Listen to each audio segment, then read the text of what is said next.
ఇల్లు కట్టుకోలేని వాళ్ళు, స్థలం ఉన్నా కూడా ఇల్లు కట్టుకోలేని వాళ్ళు, ఇల్లు కొనుక్కోలేని వాళ్ళు, వంశపారంపర్యంగా ఇళ్ళు వచ్చినా సరే అవి నష్టపోయిన వాళ్ళు, సొంత ఇళ్ళు ఉన్నా సరే ఆ ఇంట్లో ఉండలేక అద్దె ఇంట్లో ఉంటున్న వాళ్ళు, వీళ్ళందరూ కూడా ప్రధానంగా భవన దోషం వల్ల ఈ సమస్యలు ఎదుర్కొంటూ ఉంటారు.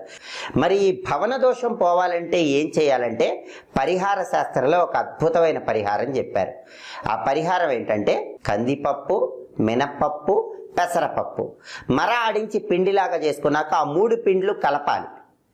కలిపిన తర్వాత ఆ పిండ్ల మిశ్రమంలో నీళ్లు కలిపి 11 చిన్న చిన్న ఉండల్లాగా తయారు చేసుకోవాలి. ఆ 11 చిన్న చిన్న ఉండల మీద బెల్లం ముక్కలు ఉంచాలి.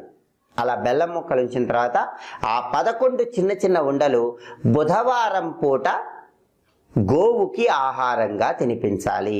ఇలా చేస్తే భవన దోషం అనేది తొలగిపోతుంది.